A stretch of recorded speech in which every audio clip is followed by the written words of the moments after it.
témoignage et attirer ma nation et attirer ma tébélé et pas nayo. Il est temps pour que ce Dieu agisse pour appeler sa témoignage quand tu vas voir mon nayo. Ce témoignage bien aimé et qu'on a conversé à Batou et qu'on a conversé la vie à Batou. On a maillé parce que ce Dieu là il est vivant, ce Dieu là agit, il se manifeste, il n'a jamais changé, il n'a jamais abandonné. Le Dieu pour qui tu es en train d'acclamer, il s'appelle le Seigneur des Seigneurs. Le Dieu pour qui tu es en train d'acclamer, il s'appelle le Roi de gloire. Le Dieu pour qui tu es en train d'acclamer, il est le Créateur incréé. Le Dieu pour qui tu es en train d'acclamer, il s'appelle Jéhovah Sabaoth. Le Dieu pour qui tu es en train d'acclamer, il s'appelle la résurrection et la vie. Le Dieu pour qui tu es en train d'acclamer, il s'appelle la lumière du monde. Le Dieu pour qui tu es en train d'acclamer, il s'appelle le libérateur des captifs. Le Dieu pour qui tu es en train d'acclamer, il s'appelle Jéhovah Jireh. Le Dieu pour qui tu es en train d'acclamer, il s'appelle Jéhovah Rapha. Le Dieu pour qui tu es en train d'acclamer, il s'appelle la solution. Le Dieu pour qui tu es en train d'acclamer, il s'appelle la résurrection. Le Dieu pour qui tu es en train d'acclamer, il s'appelle la résolution. Le Dieu pour qui tu es en train d'acclamer, le Dieu qui guérit. Le Dieu pour qui tu es en train d'acclamer, il te connaît par ton nom. Le Dieu pour qui tu es en train d'acclamer, il libère les captifs. Il s'appelle Jésus-Christ de Nazareth, le Dieu de papa et de maman libre, le Dieu qui ne change pas, le Dieu qui n'abandonne pas, le Dieu qui ne rejette pas, le Dieu qui change le temps et les circonstances. Ataba Tcholakio, Ataba Sekakio, Opola qui le colle à la salle, Obimaki Basiko Katrayo, mais il est temps maintenant. Il est temps maintenant que ton histoire change. Il est temps maintenant que ton nom change.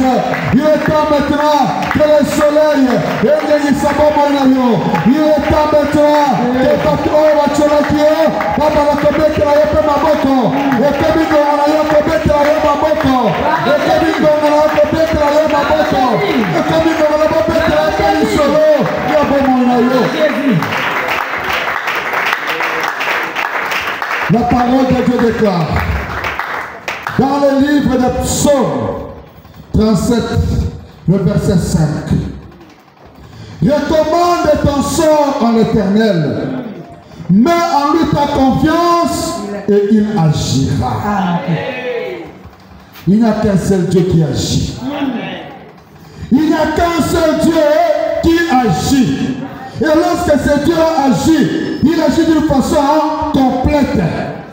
Agissaka ndambote, agissaka moitié, agissaka mobimba. Il s'appelle Jésus-Christ de Nazareth. C'est pourquoi bien aimé la tombe lelo, au côté maboko likolo, en vertu de ce passage biblique qui dit recommande ton sort à l'Éternel.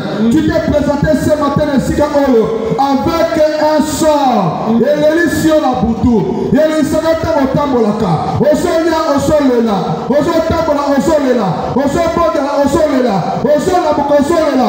Tout ce que tu fais est l'Isakayo. Il est temps maintenant que tu recommandes ce sort et ce négatif et ce et pas un Zambana et fais confiance à ce Dieu parce qu'il est le Dieu qui agit. C'est maloyembo oro banzambe. Na tongo leona esika oyo liboso na yo. Naza ko recommander ce oyo. Nazali incapable de trouver solution. Likaba oyo lisaka bombo inanga. Même ba bike ba komi commenter na respect à cause de la situation oyo. Mais lelo na talifo likabo nzambe. J'ai confiance à toi. Agis. Agis na bombo inanga. Agis pendant cet temps car il est temps aujourd'hui. Agis dans ma maison. Et Yahweh, nanga kumama. Et Yahweh, nanga kumama na ye. Et Yahweh, nanga kumama. Et Yahweh,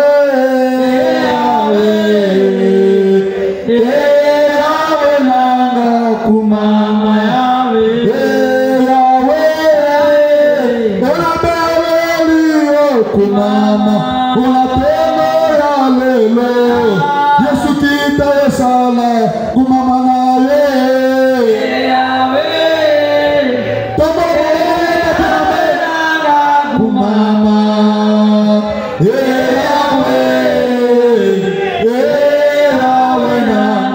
kumama Pona sole nangaye Wabacholi baseki kumama Yesu zaliko wapi Kibazala kolo kumama naye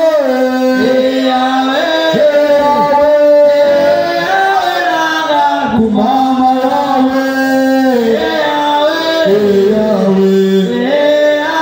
yawe kumama yawe kumama nayo yawe kumama nayo yawe kumama nayo yawe kumama nayo Pona likamo nangae Pona likamo nangae Pona tako nangae Weba seki bacholiye Yesu zali awae Weba beleli Yesu zali awae Weba beleli Yesu zali awae Nana tato layo Yesu zali awae Nana kumisa yewe Ozali capable Yesu zali capable Zaba papa olangie Zaba mama olangie Tama mama kobela nzabala Tama mama kobela nzabala recommande ton sang à l'Éternel. Il est capable ce matin d'agir bien aimé. Ne limitez pas les dieux de papa et de maman olangie. Ne limitez pas ces dieux. Ces dieux agit même au-delà. Il agit au-delà. Il est capable de passer à l'Éternel. Dis seulement c'est Dieu ce matin, Seigneur. Même mon Seigneur est capable. Ma soeur est capable. Ma magicien est capable. Ma marabout est capable. Il n'est que toi le Dieu véritable. Le Dieu de papa et de maman Olangi. Qui peut favorablement agir en ma situation. La terre est à l'élo. Il y a la belle lieu, Seigneur. Il y a la belle lieu que nous avons. Agis dans ma vie. Agis dans ma vie. Agis dans ma vie. Agis dans ma vie. Il est temps que tu agisses. Il est temps que tu agisses. Il est temps que tu agisses. Il est temps que tu agisses, Seigneur.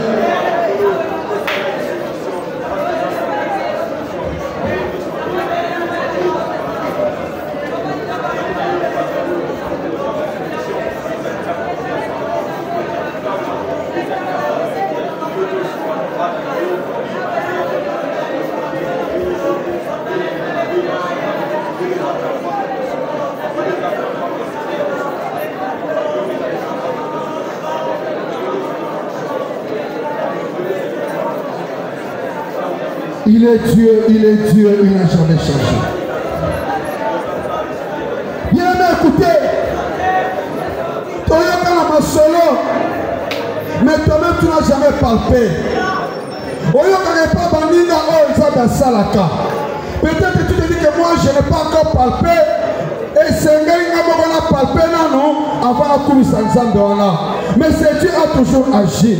Il y a un Seigneur, Nayoka, que yo salaka, Nayoka, yo si sa maladie, Nayoka, que yo kangolaka, Nayoka, que tu délivres les captifs, Nayoka, que yo kata la chaîne, Nayoka, que yo salaka boye, les longs mots qu'on a vivre en eau, n'a pas moyen d'engager. Oh, balo binanga, Yesu. Osalaka bikamwa Yesu yangona Yesu salelanga Yesu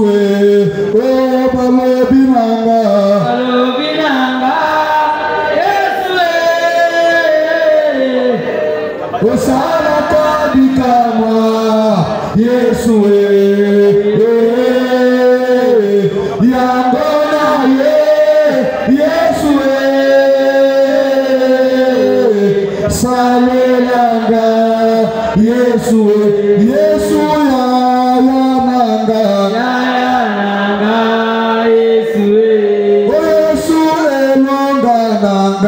elonga nanga Yesu makasi nanga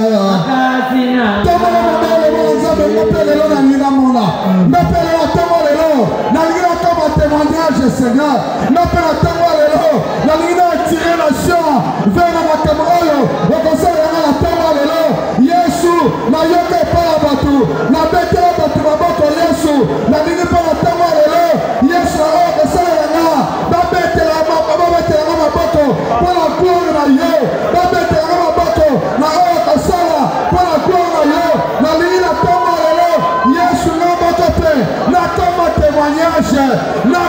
témoignage, il est temps Seigneur, il est temps pour moi, il est temps pour ma maison, il est temps Seigneur, que n'appelle ta histoire, que les gens qui n'ont cancer, Yeshua, assisté cancer, il est temps que n'appelle ta histoire, n'a témoigné, que les gens qui n'ont sida, comment il est temps bien souka, Yeshua, a big frère sida, il est temps.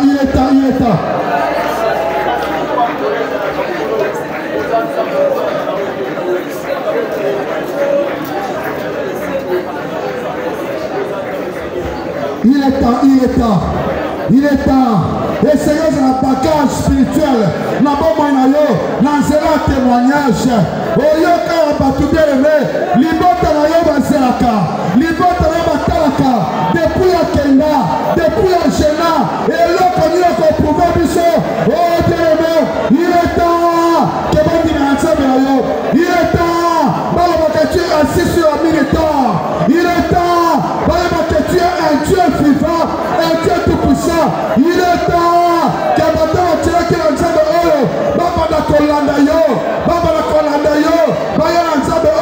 Il est temps, à cause de ce que c'est Dieu a fait la tête là-bas, mon ami, à cause de ses bienfaits, à cause de ses exploits. Il est écrit avec Dieu, nous ferons des exploits.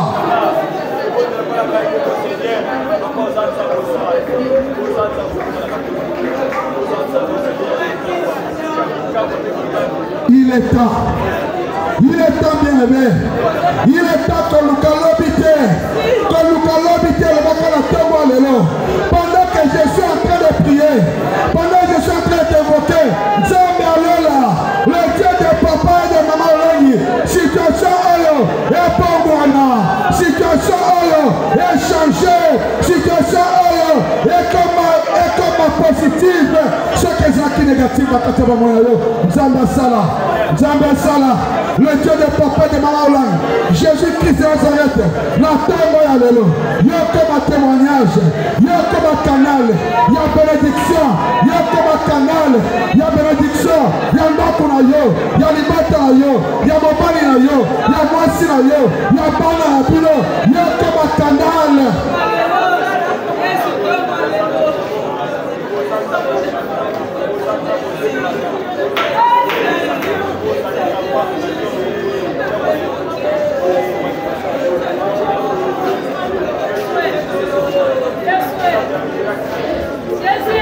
Merci Seigneur Jésus-Christ. Merci Seigneur Jésus-Christ. On peut acclamer très fort pour le roi des rois. Déclarez sur un bâton avec détermination. Déclarez sur un bâton avec courage. Déclarez sur un bâton avec exagération. Déclarez sur un bâton avec certitude. Déclarez sur un bâton avec précision. Déclarez sur un bâton. Déclarez sur un bâton. Déclarez le roi des rois, ma bâton. Il est le Dieu vivant. Déclarez ma bâton. Et ma bâton là, ça fait mal. La cabanguna, ça fait mal. La bâton, ça a été la boucle de l'eau. Contre mon aïe, ma bâton, ça peut tourmenter bango. Ma bâton aïe, et ça peut déranger bango. Ma bâton aïe, et ça peut disperser bango. Ma bâton aïe, et ça peut tourner sa bango. Ma je vais faire des détresse. Pour ma bâton, je vais mettre la tombe à l'eau. Au nom de Jésus-Christ de Nazareth.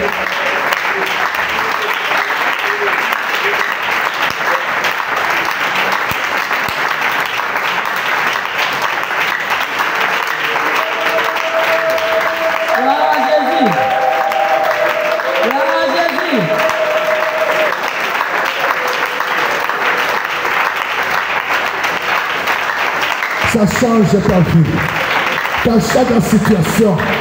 atoyaki mawa na maboko ozobetana ya une consolation na maboko ozobetana ya une consolation ya une consolation ya une consolation peu importe oyo omoraki na butu peu importe oyo basalaki omo na yo na butu lelo mais pendant que tu accordes tu changes beaucoup de choses tu changes beaucoup de choses tu changes la mort à la vie tu changes l'échec à la réussite tu changes les ténèbres à la lumière tu changes la maladie à la guérison tu changes le chômage au travail tu changes beaucoup de choses.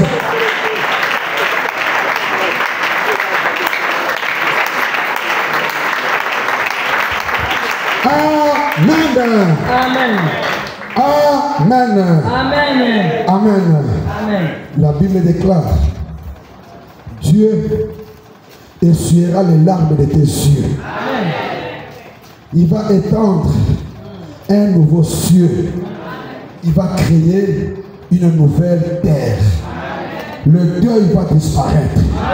La mort va disparaître. La maladie va disparaître. L'échec va disparaître. Ta honte va disparaître. L'ignominie va disparaître. L'opprobre va disparaître à cause de ce Dieu d'Israël.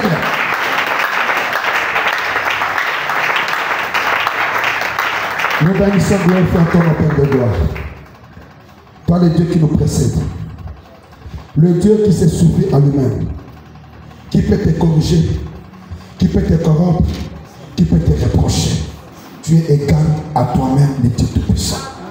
C'est pourquoi ce matin, nous élevons ton nom au-dessus de toutes les choses, de tout nom. Car il est écrit que ton règne vienne. Que ta volonté soit faite sur la terre comme au ciel, Père. Nous allons ensemble, Oyo, Tokumisaka. Yamona Tongo Alelo, Tobetele Maboko, parce que tu es merveilleux. Tobetele Maboko, parce que tu es vivant. Tobetele Maboko, parce que tu nous connais par nos noms. Tu connais un papa par son nom. Tu connais une maman par son nom. Tu connais un jeune par son nom. Quand tu as dit, Jacob, je t'appelle par ton nom. Je t'appelle par ton nom. Et bien-aimé, ce Dieu n'a jamais changé. Si hier, alors pour Jacob, aujourd'hui Jacob n'existe pas. Aujourd'hui c'est toi qui existes. C'est pour dire, attends-moi le parce qu'il est temps, il t'appelle par ton nom. Il est temps, il t'appelle par ton nom. Ne pleure pas, ne pleure plus bien-aimé. Ne te promène plus d'un regard inquiet, car c'est Dieu-là est avec toi.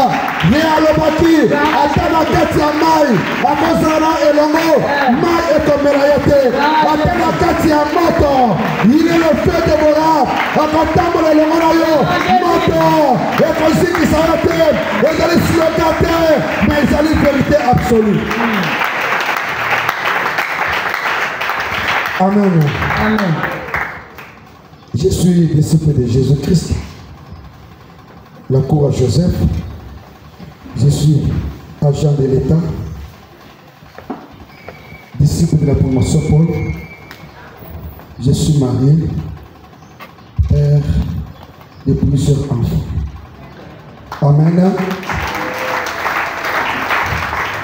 Je bénis le leadership de ce ministère, les gens que Dieu a établis. Ce n'est pas une mince affaire, c'est un mince service, mais c'est un locomoteur où on a appris ce bango. Bango va cocater, mais avec l'intervention, l'aide de Dieu, l'appui de Dieu, il pouvait y parvenir jusqu'au bon port. Mes enfants spirituels comme les enfants biologiques de papa et maman Hollande, nous sommes en train de bénir aussi le leadership de ce siège du Matadi, où nous citons le couple Mwamba. Nzambe a battu la bango, Nzambe a gardé bango, Nzambe a quitté sa gloire dans la carte de Mwamba bango. Il est Dieu vivant, c'est Dieu est toujours Dieu, il récompense ceux qui obéissent. Nous sommes en train de bénir aussi tous les missionnaires qui œuvrent dans ce siège, qui ont tout abandonné, qui ont tout laissé, Dieu a posé la question, qui enverrai-je?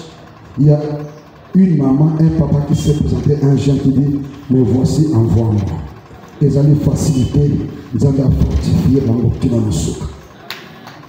Je suis aussi en train de bénir le peuple de ce siège que j'ai toujours dit, c'est un peuple qui est plein d'enthousiasme, un peuple qui est rempli de courage, un peuple rempli de la détermination, un peuple qui a la foi, un peuple qui aime ce Dieu.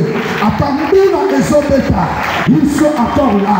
Attends ma ligne et Zali, attends la Siamoya, ils sont toujours présents. Si tu es ensemble, arrête de passer à obéissant. Arrête de passer, arrête de passer dans ton aïe, niveau de la au nom de Jésus-Christ.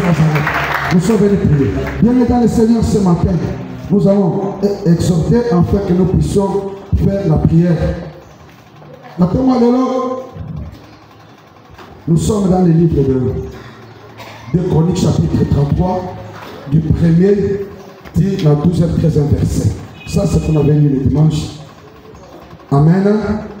Après, d'abord, ils ont thème la mission de l'année. Il est temps. Cherchons l'Éternel, continuellement l'Éternel, la face de Dieu dans notre vie. Donc, est-ce que l'on va écouter continuer comme Luka et Longanzambe na bomo ina biso. Il y a un ce verset dimanche passé. Banana qui adoration. Banana qui adoration. Banana va quitter. Banana va quitter. Amen.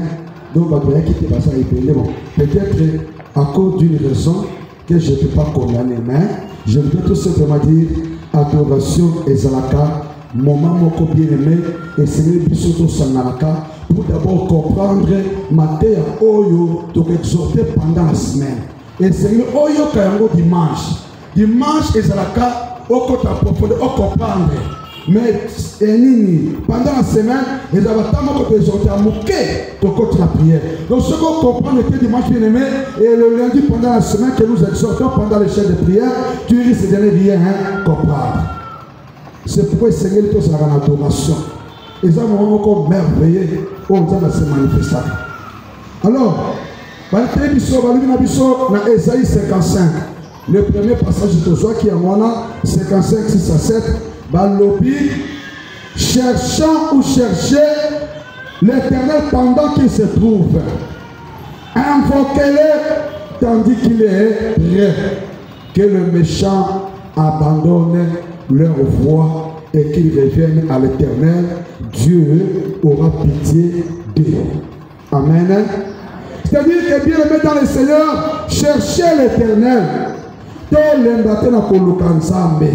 Pendant qu'il est prêt, Dieu a un endroit où l'on peut le trouver. D'une façon spirituelle, nous avons et Seigneur la Bible dit que notre Dieu est un Dieu 3 fois saint. Est un Dieu éternellement saint. C'est-à-dire que nous avons avant nous la sainteté. Ceux qui ont la sainteté, tu vas trouver ce Dieu-là. Tu vas trouver un partout, n'importe où tu es, n'importe comment tu es. Non. Bienvenue dans le Seigneur Dieu. Moïse était en train de passer. Il a entendu une voix qui appelait Moïse dans le feu, que nous appelons puissant ardent. Moïse a dit, ah, mon toisate, kaka monte zopela. Moïse a dit, aklandi directeur motoana. T'as comme une boisson, enlève tes sandales. Car c'est le lieu saint. Il y a un monde qui monte, mais ça n'a pas d'acquiwana. Sépare-toi d'abord. Si tu veux me voir et tu veux comprendre ce que je vais faire pour toi, enlève d'abord quoi? Le sandal. Séparation. C'est-à-dire que Nzambe a Nzambe a sainteté. Et ça l'habitude était à Kolokanzambe. Et comme la coutume était à Kolokanzambe. Lukanza avec un état, avec une attitude qui va aussi plaire à ce Dieu-là. Et lorsque nous l'invoquons, bien aimé, ce Dieu-là, pendant qu'il se tourne les saints, lorsque tu l'invoques, la Bible dit, ce que vous lié, Azali prière de faire tout ce que tu as besoin. Azali prière, à couper ça, oh yoso, oza lango posa, à couper ça, yango, à couper melayoke, à couper sa condition ensemble de Zakake, bisona tozala, bomoko. Amen. C'est bien beau. Na hier, na côté na cité de la gloire. Na vandi la première place à katikati na suka. Na lako lukanzambe. Et ça bien. Mais ekozala malamu mingi que oye ovande cité de la gloire, o lukinzambe wana na attitude moko ya kusanto. To lukanzambe na attitude wana. Alors bien aimé, deuxième passage, c'est le solo de Manassé. Il y a 2 chroniques, les Amoulaïs. Tangara 1 à 6. Pour sauter, tu n'as 12, 13. 2 Chroniques 33, j'ai lu au nom du Seigneur. Amen. Manassé avait 12 ans lorsqu'il devint roi. Il régna 55 ans à Jérusalem. Il fit ce qui est mal aux yeux de l'Éternel, selon les abominations des nations que l'Éternel avait chassées devant les enfants d'Israël. 12. J'ai lu au nom du Seigneur. Lorsqu'il fut dans la détresse, il implora l'Éternel son Dieu. Il s'humilia profondément devant Dieu de ses pères. C'est la parole du Seigneur. Acclamons la parole de Dieu. Acclamons la parole de Dieu. Bien aimé, ici la parole de Dieu nous relate l'histoire d'une personne qu'on appelle Manassé, qu'on appelait Manassé. Manassé, il était le fils du roi Ézéchias. Tatane Pazaki Bokozi. C'est-à-dire que vous avez une lignée de la royauté. Selon l'histoire de son père d'abord, son père a servi Dieu. Son père craignait Dieu. Son père était vraiment intègre devant Dieu. Cœur naïe, esprit naïe, cœur naïe, âme naïe, et intègre, il va se ensemble. Mais un jour, il est tombé malade. Dans ma béni, le Seigneur qui accouche, Nzambe dépêche un émissaire, un prophète, qui ne colle pas les Ézéchias. Après sa ordre. Après sa ordre, parce qu'il va mourir. Quand l'émissaire arrive, après ses ordres, il y a beaucoup de fois, pour vivre, peut-être ça ordre de l'Andapunaï.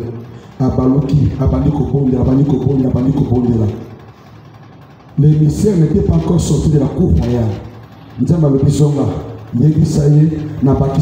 ans. Il y a encore 15 ans de maladie. J'ai ouvert la parenthèse, je l'ai refermé.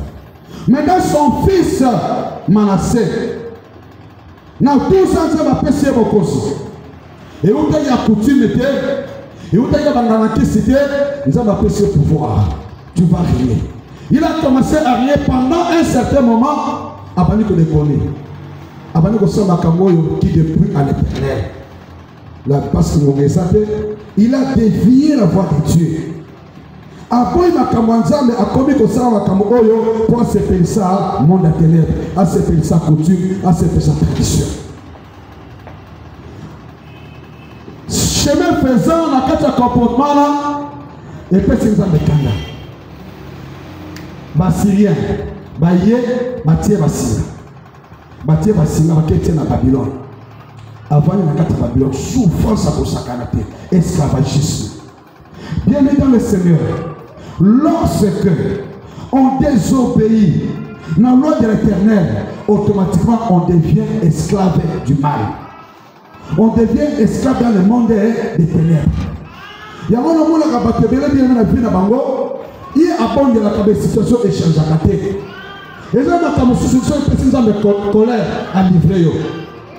Bakopoma yote, bakosala mabete mais poye bake Dieu existe et fera sanini na kamana nzambe wana. Nous avons pris ce pouvoir. Et bien aimé, nous avions entendu parler de ce ministère. Vision nous avons appelé papa la maman là. Tout le monde a fait ce témoignage.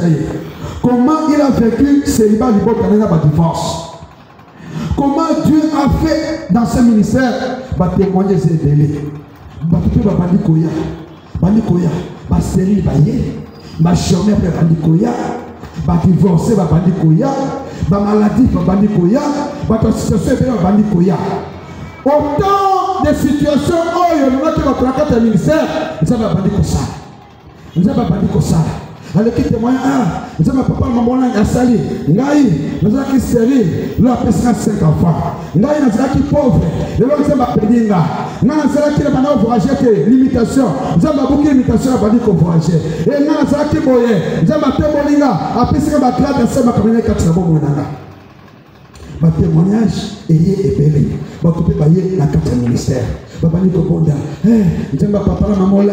Au salaka. Na yoki na témoignage. Salé la maille. Salé la maille. Salé la maille. Salé la maille. Pendant que Nzamba salé les bisots bien aimés. Dans notre vie, quand on s'attend que vie est la rose. Et puis et zalaka. Et on peut certains moments, Dieu est avec toi. Mais à l'idée de traverser un moment pour attendre est-ce qu'on ou bien on moi, situation est moi, tamoko nuageux et na binayo ah mais na moni nzamba o sali na soutien. Nazo sala soutien mais depuis na bela pour la situation oyo comment ça peut sa réponse au déconner. On va dire ko luka banganga. Bani koluka ba magicien, bani koluka ba occultiste, bani koluka ba sorcier. Place où taki ozongi lisusu kuna, bani ko tombo la coutume, ko sa hôtel de bal, ko invoquer ba nuage, ko pronostiquer ma vie, ko sa ba magie, mais tango wana, oyeba que la magie existe, mais la magie ne peut pas agir dans ta vie, c'est Dieu ici que nous trahissons aujourd'hui qui a agi. Pourquoi on ne peut pas avoir l'intelligence renouvelée? Notre Dieu n'est pas un Dieu de mélange. Il ne partage jamais sa gloire avec un autre Dieu. Il y a yé et ça y a yé. Je peux payer à diable et ça paye à diable. Mais le corps de pour qui est ensemble, tout tic à la carte de la bonne santé. À ta situation, bien-aimé, est compliquée à un certain moment. Dieu agira, bien-aimé. Ne te décourage pas. Ne te décourage pas. À un certain moment, bien-aimé, il y a un sur le coulousou. Alors une situation pas compliquée. Tout mélange ensemble de tes bien-aimés. Dieu, nous sommes sur une mine d'or. Notre Dieu est un Dieu vrai. Un Dieu réel, un Dieu concret, un Dieu du vécu. Au métier à Sali, au bénélier à Sali, au loupier à Nimon Sami bien-aimé. On dit, ah, Manassé, comme tu as fait ça, na Benganio, Kende Kuna, mais na Zaka Nzambe, na Lingi na Ngayo, mais vos conseillers na Sanini, na gardé, mais na Longoli au Plaswana. Tant l'ongolier, tout le monde est tiré pour Manassé. Manassé, quand on a accueilli, parce que c'est là qu'on a souffrance en souffrance. La Bible dit dans la détresse. Dans la détresse. Maintenant, il a commencé à comprendre que c'est Dieu, le Dieu de mon Père. On t'a bâti un message. Que personne hors de l'anda pour aller parce que tu vas mourir. Comme il a dit à ce Dieu, Seigneur, souviens-toi de ce que j'ai fait. Et quand le mystère n'était pas sorti de la cour royale, en sonia que ça me savait, Nzambe wana a bakisaki 15 ans. Il y a vie, na papa nanga, c'était Dieu vivant. On a servi qui le bien au kuta. Mais Seigneur, il a changé là. Nzambe wana, bien aimé dans le Seigneur. Quel que soit, au déconner, quel que soit, au Bouminzela, quel que soit, au Boïzambe Oyo, mais ceux qui ont na raison, banque de détresse, au Bandi Topé, dans Nzambe Wana, nzambe wana akoyamba yo, nzambe wana kotika yo te. Tu dois reconnaître seulement que na sali mabe. Tu dois reconnaître sali mabe. Ozongali nzambe wana, Seigneur me voici. Nazo rester ma kolona yo. Nzambe mingi sanga, c'est Dieu va te pardonner. Akolimisa yo.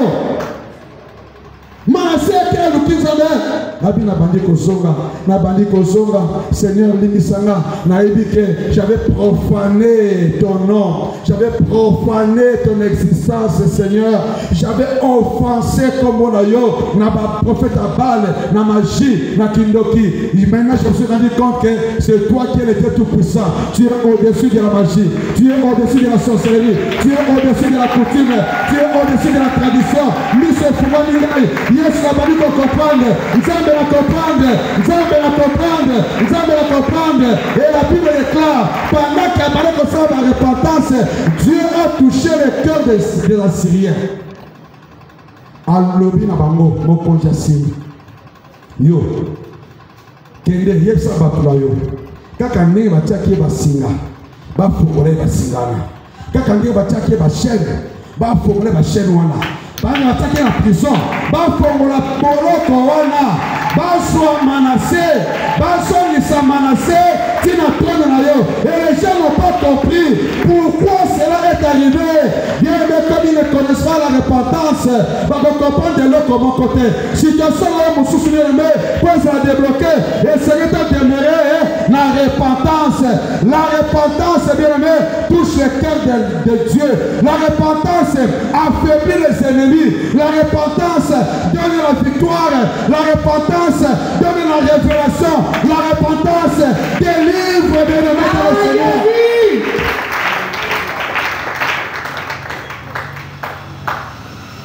C'est pourquoi Dieu nous recommande.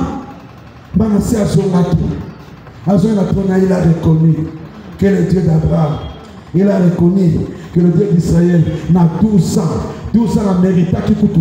Il y avait des grands, des 50 ans, des 30, des 50 ans, des 60 ans. Nous avons appris ça au pouvoir, mais après ça, pouvoir à 20 ans. Je comprends qu'il n'y a qu'un seul Dieu qui agit. Il n'y a qu'un seul Dieu qui délivre. Bien aimé dans le Seigneur, il est temps que nous revenions à ce Dieu-là.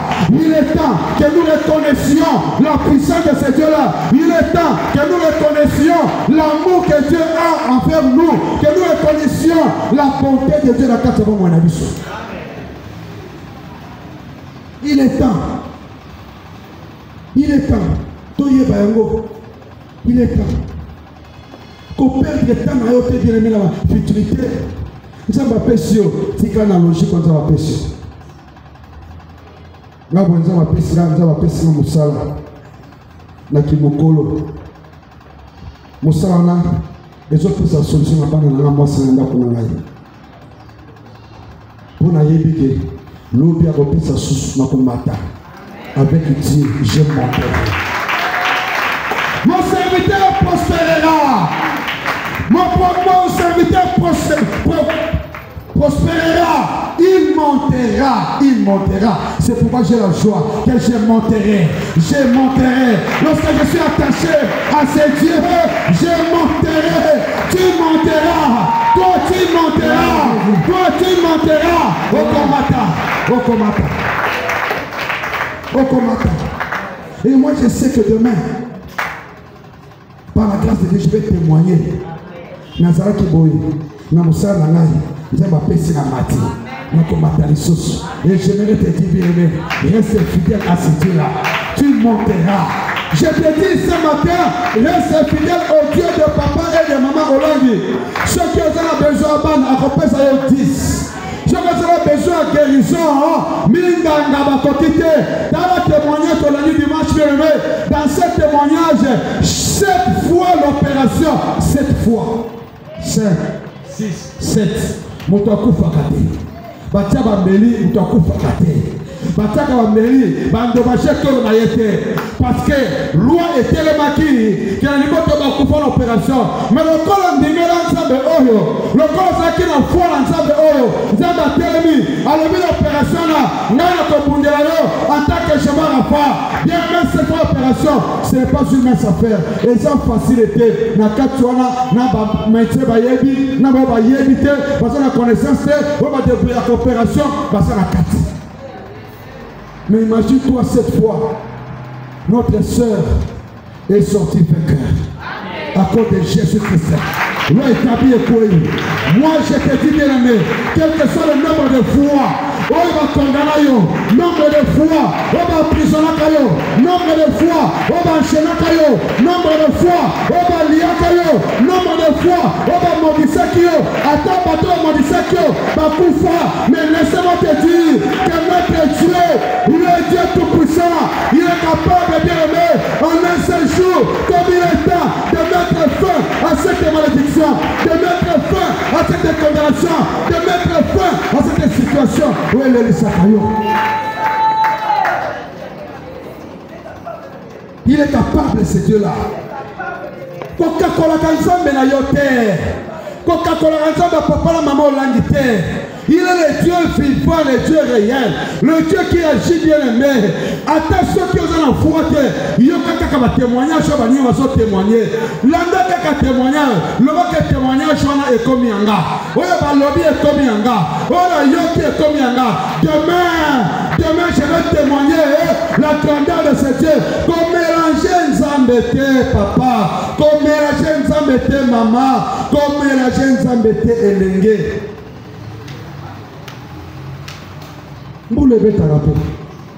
Moi, il peut exécuter ça à l'air. Et pour ceux qui m'ont exécution, on va dire qu'on va gagner ceux qui ont un il y a un épisode. Au moins, il fleuve, fleuve, c'est ma mission. Attends, moi, et bête ma casse n'est et qu'on qui jamais qu'on kausa fleuve le kuta et qu'on kausa fleuve que attends souffrance soit et quand tu vas construire quand tu vas mon aïe bien aimé et qu'on me maille la koufaté et qu'on me maille la koufaté et qu'on me maille la koufaté et qu'on me maille jamais la koufa parce que c'est Dieu là est vivant. Quand on va jouer, on va nous dire merci Seigneur. Namoni, qui aux ans solo, aux hommes singa, na trône de la bien aimé dans le Seigneur. Oh, on s'est là au départ. Attaquer, situation est comme qui compliqué le moment où on baki que non, yo sala o bango balingi. Mais il y aura un certain moment. Nous avons un poisson qui s'aille dans la droit à yo. Nous avons un poisson qui s'aille dans la droit à yo. Tu as un droit qu'on ne peut pas violer, un droit qu'on ne peut pas voler, un droit qu'on ne peut pas enterrer. Mais fin de fait, ces droits-là va réapparaître. Ces droits-là va réapparaître. Et qu'on crie quand tu vas parce que Ezali a yo. Il y a yo Ezali a yo. Il y a yo Ezali a yo. Il y a yo Ezali a yo. Il y a yo Ezali a yo. Attends Baïba, attends Kangala bouteille, attends Kangala Kalebase. Un jour, au nom de Jésus-Christ, Take Nzambe, on va mettre la bouteille. Take Nzambe, on va passer la bouteille. Take Nzambe, on va passer la quiche. Take Nzambe, on va passer la cercueil. Il y a yo et Kopima. Tango Kopima, Eko Lukayo. Eko Lukayo. Eko Lukayo. Eko Lukayo. Il est le Dieu qui entre partout. Il est le Dieu qui entre à côté de Kabisika Noso. Coca-Cola Nzambe na yo te bien aimé. J'insiste aujourd'hui. Coca-Cola Nzambe na yo. Attaque un certain moment. Atama tembela pamba bien. Lamba. Ata loso atia mafuta. Lamba. Ata liputa oyo nzuluka. Sala liputa na yo. Tiango na moi. Ekauki. Opupoli olati. Oye adoration. Kaka na liputa wana. Liputa na moko. Ekopenda maputa. Blouson na moko. Ekopenda ma blouse. Lipapa wana moko. Ekopenda ma papa. Reste fidèle à Dieu. Reste fidèle à ce Dieu. On va dire la militant. Yanzambe a solo. Yanzambe a lokutate. Yanzambe a katonakate. Yanzambe a courte jate. Mais Yanzambe oyo. Ya joie. Yanzambe a courte joie. Lokuta. Mutoko sayote. Yanzambe a courte joie. Yanzambe oyo joie. Ya libera na libera. Poso afuoli. Mutoka ngazate. Poso akanta ufugola pe azate. Zala yo. Tant que je vais à la porte, le va qui est zanga. Tant que je vais dans la bâche, le va qui est zanga. Tant que prière ici, le va nous kobima, le va na zanga. Na banzela ko que la paix prière, le va na zanga. Quand ça va tout sous c'est-à-dire quoi? Quand ça les na yote, on peut ça tout sous. Quand peut ça tout les na yote. L'Éternel est pour le Saint-Esprit. L'Éternel est pour le Béraillon. L'Éternel est pour la directive. L'Éternel est pour le chuchoter dans l'Éternel. Après sa joie. Mais l'Éternel est pour enregistrer ma tonalité. L'Éternel est pour enregistrer ma injurité. L'Éternel est pour ma tonalité bien-aimée. Pour nous enlever la caillou. Oyo kakanzame bomo na yo oyaki yo moko lipamboli eza mpona yo moko salut mpe eza mpona yo moko yango na ntongo ya lelo bien-aimé bisika tokendeki tokozoka epai ya nzambe wana tofukami maboko likolo. S'il vous plaît, s'il vous plaît, s'il vous plaît, la symbolique ici, s'il vous plaît, la symbolique ici, totia maboko likolo tokomi presque na suka pour autant la livre Osée. Osée chapitre 5, Osée chapitre 5, le verset 15.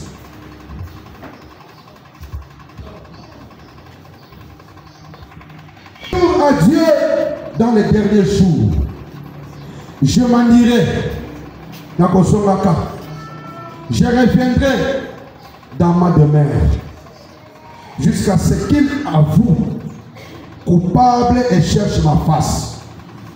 Quand ils seront dans la détresse, ils auront les recours à moi. C'est Dieu lui-même qui est en train de parler. Que la personne pour la Bible dit notre temps est le temple du Saint-Esprit. La personne Tikino ye akondima que azali coupable ya mabe ya masumu o asala ki liboso na nga. Tango ako reconnaître que tango mawa ekoya, tango pasi ekoya, tango minyoko ekoya, tango komba ekoya, ngai nzambe na ye, ngai nzambe na ye, na kozala na ye, pe na ko recourir ye na ba situation na ye. Bien mais tant que lorsque nous allons répartir devant ce Dieu-là, ce Dieu est capable de consommer la mission. Le silence de Dieu ne veut pas dire son absence. Attiraki qui n'a parce que nous l'avions offensé, tout ce qui sait qui est. Le corps te comprend que ça va couper na temps lelo. Oui, tu utilises qui coutume, tu as que penser mes amba sali, mais à un certain moment, à cause de l'ikamoka boy, na tiki nzambe, na kepa banganga, na tiki nzambe, na zori kodia, na tiki nzambe, na sali boy, na tiki nzambe, na zori ndumba, na tiki nzambe, na kepa bangaji, na la cour de joie, nzamba lobi, ceux qui ont reconnu que ça coupable na makambo ça qui ont songeninga, moi je vais te reconnaître. Tout ça maboko likolo. Salana Yahweh salana salana Yahweh salana likole salia yo papa salana mabele salia yo papa salana o salana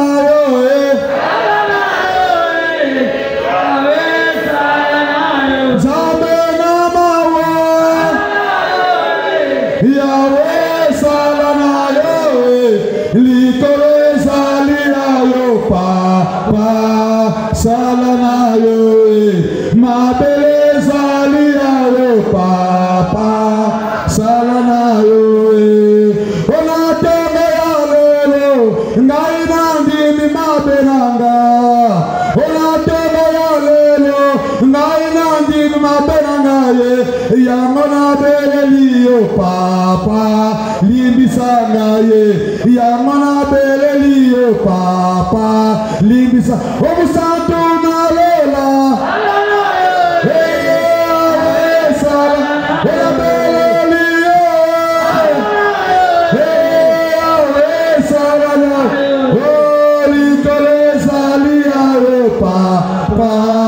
salana yo ma beleza nalia yo papa salana yo omasika na yo Yesu ezali nde kufa tata détresse alors la détresse yo yako kita na détresse yo ako yako secourir yo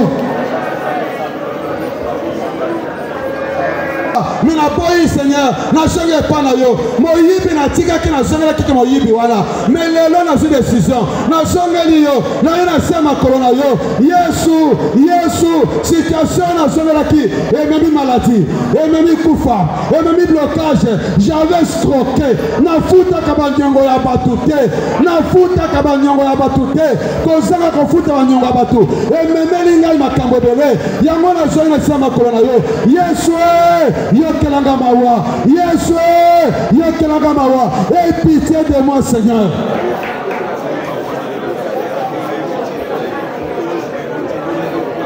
Manassé a reconnu qui alobite na kozongela nzambe wana na kozongela nzambe papa na ngai na kozongela nzambe ya Abraham ya Isaac ya Jacob ya Moïse na kobela nzambe wana le Dieu qui est trop fort saint m'écoutera. C'est Dieu qui est trop fort saint changera ma situation. C'est pourquoi ce matin le bon nzambe à cause de la situation là Sonia Latio, le bas Seigneur, je reconnais seulement à ton allélo. Yamma appelle le Seigneur, ne m'abandonne pas. Yes, qu'on les kangaite. Banguna va mettre ma bonne côté. Pour la situation, d'ailleurs, qui peut la jouer, là qui peut la confusion, là qui Seigneur, pour ma tombe, que la solo, j'ai un Dieu vivant.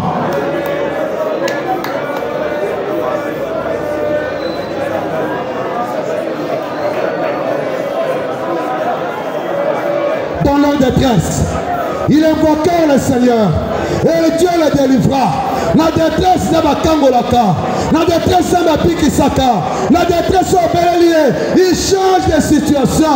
Et malade de Kosila, je dois reconnaître Seigneur, malade doit être côté qui n'a pas mon langa, pour la salle qui m'a boulou, pour la salle qui m'a, mais la reconnaître, la chérie Panayo, délivre-moi, kangolangai, bikisangai, la situation au Seigneur.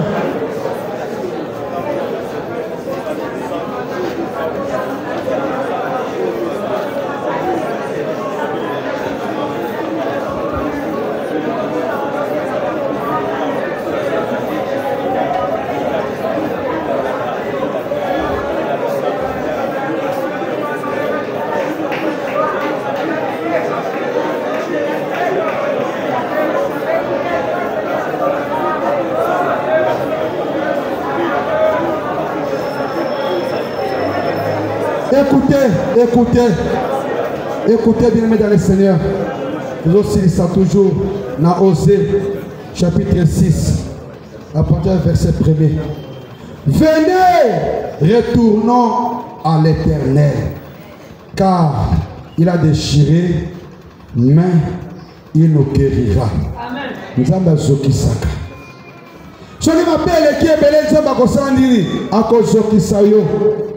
Et que vous la porte à humiliation, et que vous la porte à maladie, et que vous la porte à chômage, et que vous la porte à considération, et que vous la porte à honte. La situation est toujours pour la vie de bien aimé. Ils ont qu'à coutume, ils ont qu'à ma société. Bissomo, quand nous appelons la propre sorcière, bon, mon inabisso. Je n'ai pas pressionné mon habitant bien aimé.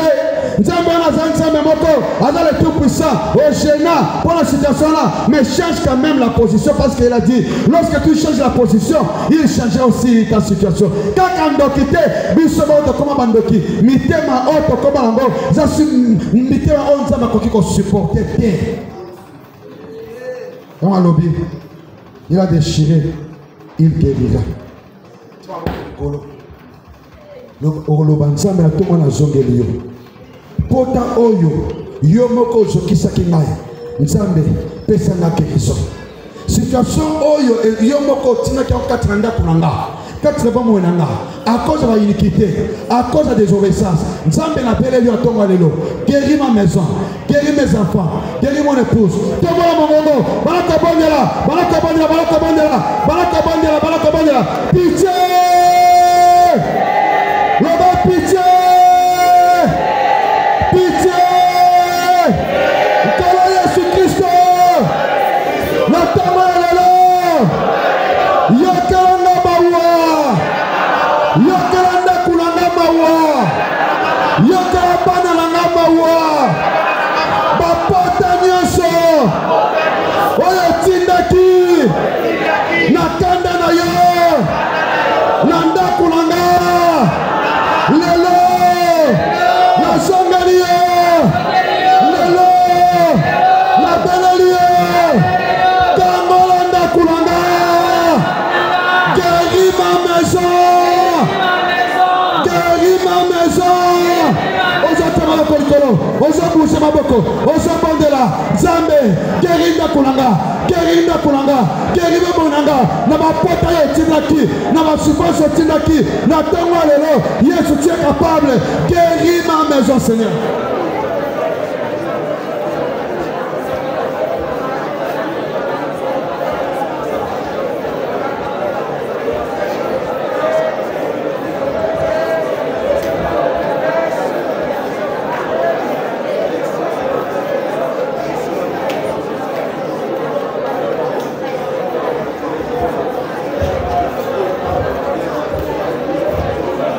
Guéris ma maison, Seigneur. Guéris ma maison, le Bel Galilée.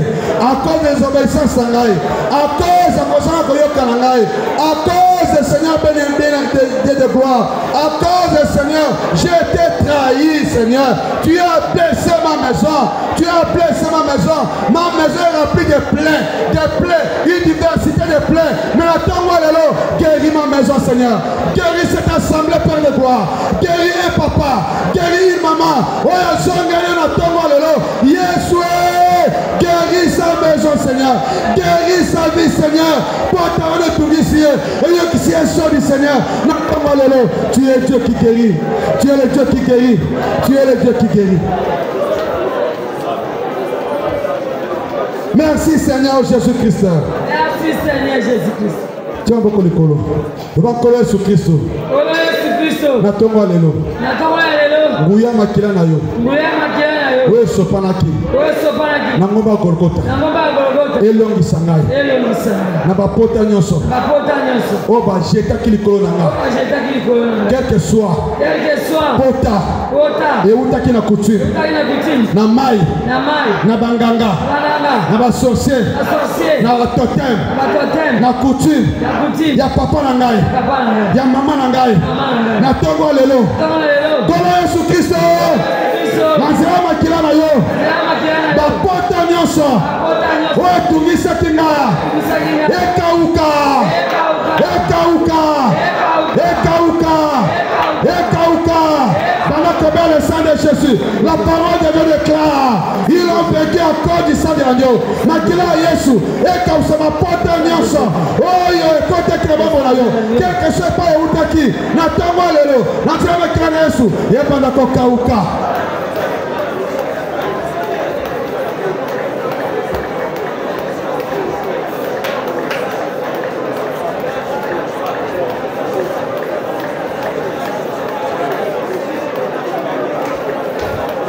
Merci Seigneur Jésus-Christ. Merci Seigneur Jésus.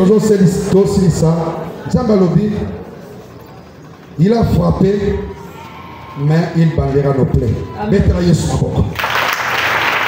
A frappé qui m'a tellement le lot, a bandé ma porte à la bisso, a cicatrisé ma porte à la bisso. Et il dit, non seulement à ceux qui a bandé ma porte à la bisso, assiste la situation à la bisso, mais il dit, il nous rendra la vie dans 2 jours. Amen. Dans 2 jours.